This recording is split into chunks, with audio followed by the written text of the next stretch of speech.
எல்லா புகழும் இறைவனுக்கே. அனைவருக்கும் வணக்கம். நம்ம வீட்டில் ஃப்ரைட் சிக்கன் எப்படி எஸ்எஃப்சி மசாலா யூஸ் பண்ணி பண்ணுறதுன்னு பார்ப்போம்.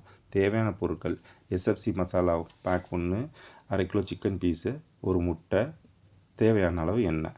இப்போ எஸ்எஃப்சி மசாலாவில் 2 பேக் இருக்கும். ஒன்று மசாலா பேக், இன்னொன்று ப்ரெட்டிங் பேக். மசாலா பேக் எடுத்து கட் பண்ணி சிக்கன் பீஸை போட்டு நல்லா பிரட்டி எடுங்க. நல்லா எல்லா இடத்துலையும் படுற மாதிரி நல்லா பிரட்டி எடுங்க. அப்போ தான் உள்ள வரைக்கும் நல்லா டேஸ்ட் இருக்கும்.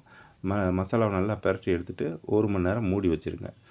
மூடி வச்சதுக்கப்புறம் 1 மணி நேரம் கழித்து முட்டையோட வெள்ளைக்கருவை எடுத்து அதை இன்னும் நல்லா பிரட்டி எடுத்துக்கோங்க. அப்போ தான் நல்லா எல்லா இடத்துலையும் உள்ளே போய் நல்லா இதாகும். முட்டையோட வெள்ளைக்கருவை போட்டு பிசைஞ்சு ஒரு 15 நிமிஷம் வச்சுருங்க.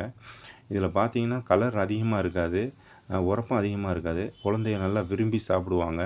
நல்லா டேஸ்ட்டாக இருக்கும், கிறிஸ்பாக இருக்கும், எல்லாம் இருக்கும். அதேமாதிரி கெமிக்கல்ஸ் அதிகமாக சேர்க்காதனால உடம்புக்கு ரொம்ப ஆரோக்கியமாகவும் சுவையாகவும் இருக்கும். நீங்கள் இதை இப்போ 15 நிமிஷம் மூடி வச்சுருங்க. முட்டையோட வெள்ளைக்கருவை போட்டு பிரட்டி எடுத்து 15 நிமிஷம் மூடி வச்சுட்டு அதுக்கப்புறமேட்டு நம்ம பொரிச்சு எடுக்கிறது எப்படி பார்ப்போம். இப்போ பார்த்தீங்கன்னா எண்ணெயை வானலியில் ஊற்றி நல்லா பாயில் பண்ணிடுங்க. ஃபுல் பாயில் பண்ணி வச்சுருங்க. அதாவது நல்லா சூடாக வச்சுருங்க. சூடாக்கிட்டு மிதமான சூடாக்கிடுங்க. அடுப்பை சிம்மில் வச்சுருங்க. இப்போ அந்த மாவு ப்ரெட்டிங் பவுடர் இதை அப்படியே ஃபுல்லாக கொட்டி வச்சுருங்க. ஒரு தட்டில் நல்லா பரப்பி வச்சுக்கோங்க. அப்போ தான் நல்லா பிரட்டி எடுக்க முடியும். எவ்வளோக்கு எவ்வளோ மாவு ஒட்டுதோ அப்போ தான் அந்த கிறிஸ்ப்னஸ் உங்களுக்கு அவ்வளோ நல்லா அருமையாக கிடைக்கும். இப்போ அந்த சிக்கன் பீஸ் எடுத்து நல்லா பிரட்டி எண்ணெயை நல்லா சூடு பண்ணி வைக்கிறோம். ஃபுல்லாக அடுப்பை நல்லா சூடாக வச்சுட்டு அப்புறம் சிம்மில் ஒரு சிம்மிலையோ இல்லை மிதமான சூட்லேயோ வச்சுக்கோங்க. ஏன்னா நல்லா ரொம்ப சூடாக இருக்கும்போது பொரிக்கக்கூடாது. இப்போ நம்ம அந்த ப்ரெட்டிங் பவுடரில் நல்லா தடவ போகிறோம். நல்லா ஃபுல்லாக பவுடர் நல்லா பிரட்டி எடுங்க. அப்போ தான் நல்லா மாவு எவ்வளோக்கு எவ்வளோ ஊட்டுதோ அவ்வளோக்கு எவ்வளோ உங்களுக்கு நல்லா கிறிஸ்ப்னஸ் கிடைக்கும். நல்லா ஃபுல்லாக இடத்துலையும் தடவி எடுத்து நல்லா ஃபுல்லாக தடவி எடுத்து பாருங்கள். இப்போ எண்ணெயில் போட்டு எடுத்தாச்சு.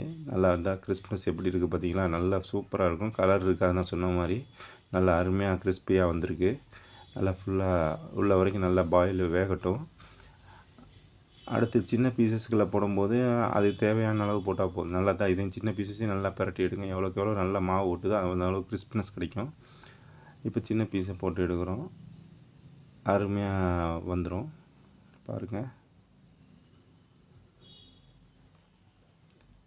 அதே மாதிரி நம்ம கடையில் வாங்குறதோட 40% தான் நமக்கு இதில் செலவாகும். எக்கனாமிக்கலாகவும் இருக்கும். வீட்டிலே செஞ்சதுனால குழந்தைகளுக்கு திருப்தியாகவும் ஆரோக்கியமாகவும் விரும்பி சாப்பிடுவாங்க. நான் சொன்ன மாதிரி பாருங்கள், கலர் இல்லை, குழந்தை விரும்பி சாப்பிடுவாங்க.